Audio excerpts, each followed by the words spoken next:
My world exploded into blinding white light, revealing glowing figures and an indescribable throne.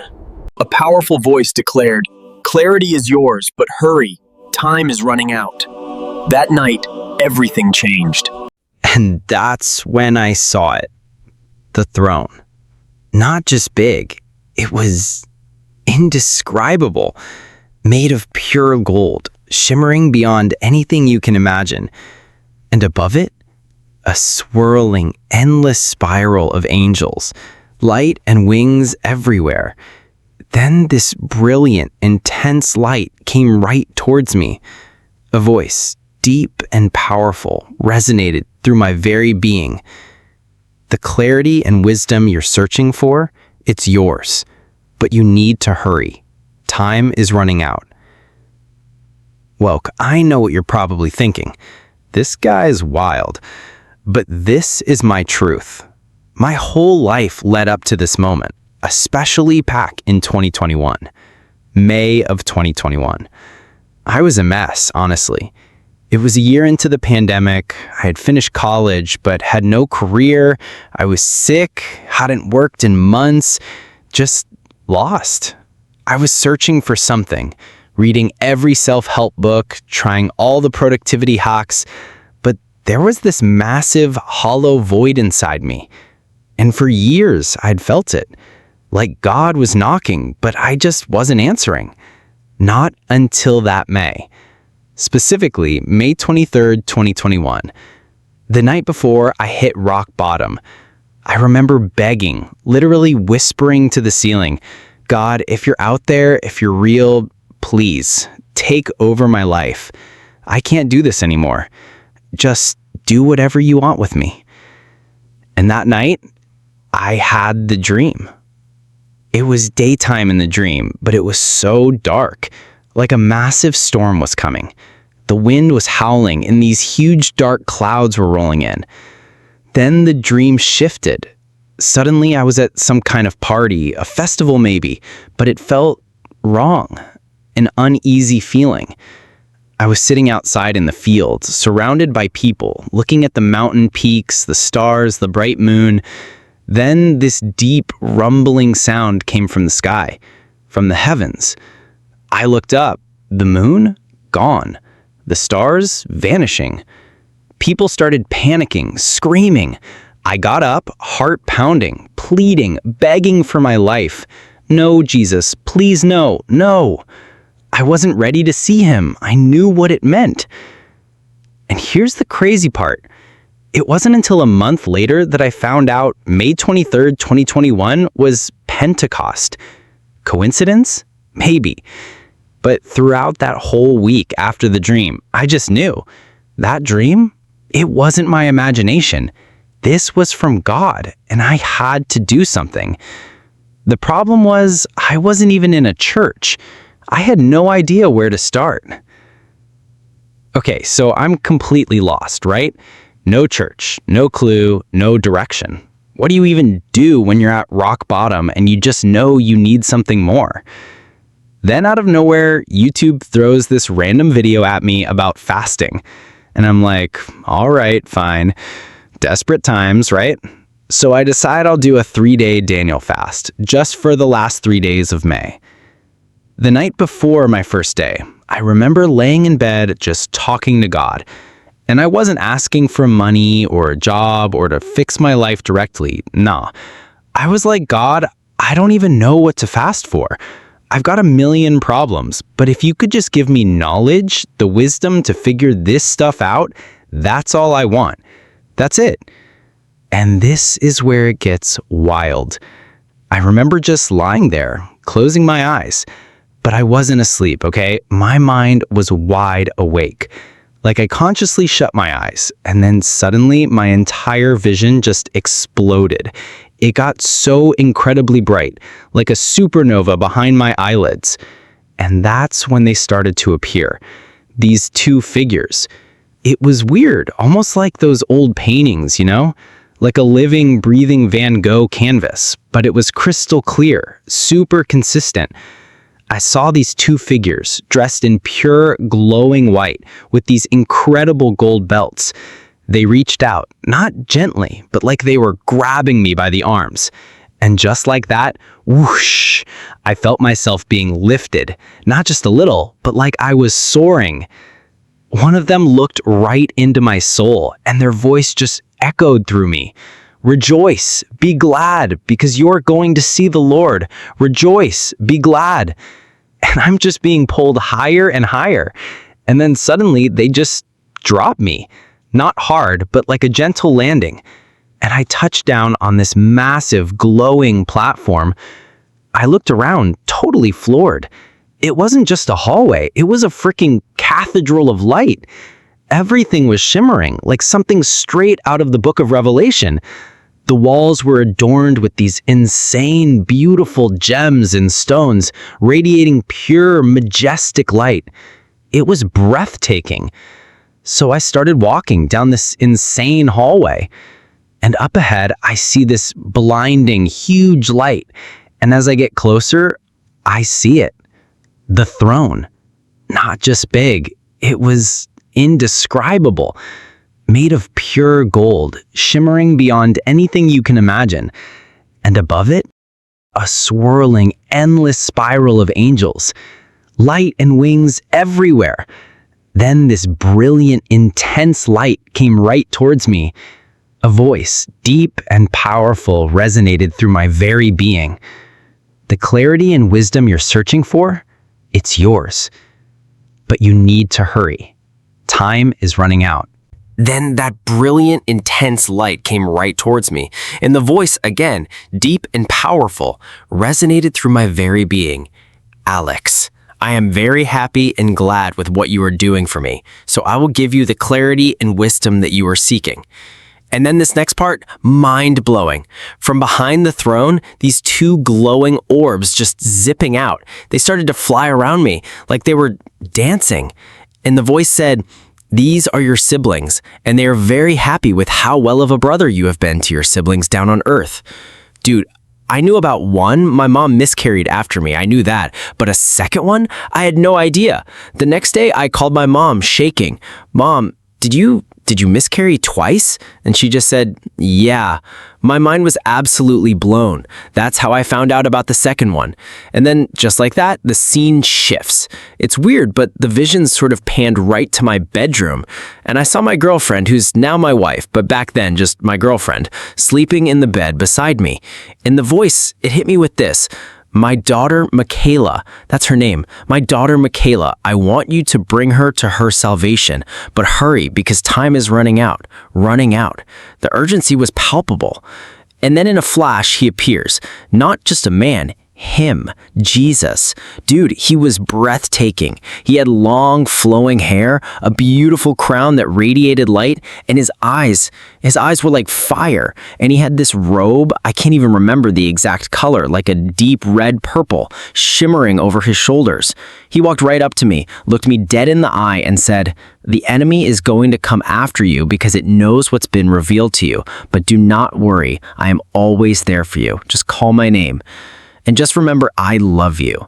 Then, bam, a voice, loud as a sonic boom in my head, just screams, "Wake up." And I bolt upright. But here's the kicker. I wasn't asleep. It felt like I'd just been chilling, eyes closed, fully aware, able to pop them open any second. In my body, from my chest up, it felt like it was floating, like my spirit had literally levitated right out of me. Wild, right? Honestly, that's the only way I can even describe it. I'm totally disoriented, like what just happened? But then my brain kicks in. Dude, you gotta sleep. Big fast tomorrow. So I do what anyone would do. I close my eyes, and just like that, I'm back. Boom, right into the thick of it. And yep, those two glowing figures, they're back. My angelic escorts, I guess. They grab me by the arms again, not gently, but like, let's go. And suddenly I'm seeing Earth, a tiny blue marble beneath us. We're in space, I guess, but it's not peaceful. My stomach drops. Wait, I blurt out to them, panic rising. Wait, isn't this the second heaven? Isn't this where the freaking demons are? One of them turns, calm as anything. "Yes, but fear not, we will return you safely." And then a shadow, a dark, twisted thing lunges at us. The angel on my right doesn't even flinch. He just moves. Bam! A sword of pure fire ignites in his hand, and with one swift, blazing arc, he slices that demonic garbage into oblivion. Poof! Gone, like it was never there. And just as quick, he's back by my side, like nothing happened. They keep pulling me, accelerating, until I'm standing in the parking lot of my old apartment complex. It's night, but everything is crystal clear. I see the cars, the buildings, the streetlights, every single detail. It's like I'm actually there, just out of my body. I spin around to face the guys who just brought me home, and holy cow, they're not just glowing now. They're like literal pillars of blazing light. Gigantic, stretching almost to the top of the buildings. Seriously, like walking skyscrapers of pure fire. One of them looks down at me, calm but firm. Don't worry, we will guard this place. Now return to your body. Sleep. I float through the wall right into my bedroom, and there I am, my physical body just lying there, asleep. It's so bizarre, seeing myself from this wild, detached perspective. For a second, I'm just kind of drifting around the room, but then that massive, fiery angel is looking at me again. It's not safe for you to linger outside. Go back to sleep, Alex. So I glide forward a weird, almost magnetic pull, and then, bam, I'm back. I open my eyes, totally spaced out, just lying there thinking, what was that? My mind is reeling, absolute chaos, but I know one thing. I need to start that fast, so I just went back to bed, and first light, I was on it. And here's where it gets real, guys. From that day forward, for the next 3 or 4 months, my life became a literal battleground. It was non-stop demonic harassment. They torment me in my sleep, giving me nightmares I wouldn't wish on my worst enemy. But it wasn't just night. Sometimes even in broad daylight, I'd feel this cold electric static crawling on my skin. I'd see shadows darting at the edge of my vision. I constantly felt like something was breathing down my neck, always watching, always there. I was terrified, truly deeply terrified. But here's the crazy part. Even through that fear, I knew God was in it. He was actively working in me, chipping away at all my old garbage habits, my old ways of living. Remember I told you about Michaela, my girlfriend? Well, after that vision, after hearing God's urgency about her salvation, things had to change. We sat down, had a serious talk. We decided to do things the right way, God's way. That meant no more living together without being married. So she started sleeping in the bedroom alone, and I was on the couch. It was tough, but it was right. And that decision, it was just the beginning. We started going to church, like actually going. I picked up a Bible, and for the first time in my life, I read it cover to cover. That very same year, we got married. And get this, that same year, when we were literally on the brink of being homeless, when I had no job, God showed up. He provided, out of nowhere. He took care of us. It was undeniable. Even with God showing up huge for us that year, providing when we had nothing, it wasn't like the spiritual warfare just magically stopped. Nah, the torments still going strong. And get this, while all this was going down for me, my family, they're all back in Mexico, right? I felt this urge to tell my mom, hey, you gotta go back to church. And she did. Not just her, my siblings got baptized, and they started having their own crazy encounters. Like, that's a whole other video series right there. For like 2 years straight after that, my dreams became different. Not just regular dreams. These were intense, almost prophetic, end times type visions. I'm talking about stuff like a gray wolf representing false prophets or chilling glimpses of global conflicts. Trust me, we'd be here all day if I tried to unpack all those. So after all this insanity, what did I learn? What's the biggest takeaway? It hit me like a ton of bricks, guys. For the first time in my life, I truly understood what it meant to surrender, to completely submit. And honestly, it still gets me choked up thinking about it, to just give everything over to something infinitely higher than yourself. And this is huge. It doesn't matter how far you've drifted. I grew up in church, knew of God, knew about Jesus, but honestly, I didn't know him. Not really. In college, I completely bailed on my faith, blamed God for all kinds of church hurt and whatever else. But even through all my stubbornness and blaming, God's mercy was still there for me. Unbelievable. Seriously, after all this, I felt so incredibly unworthy. Like, who am I to share this? People are going to think I'm completely nuts. Or worse, they'll think I'm parading around like I'm more righteous than anyone. Nah, man, it's the total opposite. My mind kept going back to Paul in the Bible, 2 Corinthians 12, talking about the thorn in the flesh and a guy who went to the third heaven and saw things. I read that and I'm like, whoa, this sounds way too familiar. And Paul, he's so humble about it. He barely even wants to mention it. That's kind of how I felt. That was my vibe, But through it all, I knew God wasn't just bringing me back to his path. He was pushing me hard to bring other people back too, and specifically my family. You have no idea the division we've seen. Divorces, people dabbling in witchcraft, just so much brokenness and chaos. I know my family isn't unique. This is happening everywhere. But the biggest, most urgent message I got from all this, Jesus is coming back, like right now. He's so close, and I know I'm not the only one feeling this. I've got this intense burden, this burning in my chest, that I have to tell people you need to get right with him, because just knowing about God isn't enough. That was me for years. I knew of him, but I wasn't walking with him. Big difference, guys. So many people get stuck in just the knowledge part of faith. But here's the truth bomb. Knowledge without action is just entertainment. It's potential power, not real power. You gotta apply what you learn. But even more than that, when it comes to God, it's about relationship. It's about engaging, spending time, like real, raw time with him. My dad hit me up recently, gave me that classic, hey son, you're grinding hard, I see it, but are you still putting in time with the big guy? Like really prioritizing. And you know what? He was 100% right. My focus was all over the place. I totally forgot that foundational truth. Seek him first, everything else falls into place. My mornings used to be all about the hustle. Now it's about getting on my knees, getting in the word, giving him that prime real estate in my day. And seriously, thank goodness for people like my dad, for those real ones who call you out with love. Because listen, the world's getting wild. If you're not tapped into the spirit, if that connection isn't rock solid, you're going to get tossed around. Trust me on that. So yeah, that's my story, man. Wild, right? I've been asked if I'd share this whole thing live, like on camera for everyone to hear. Honestly, still praying on that one.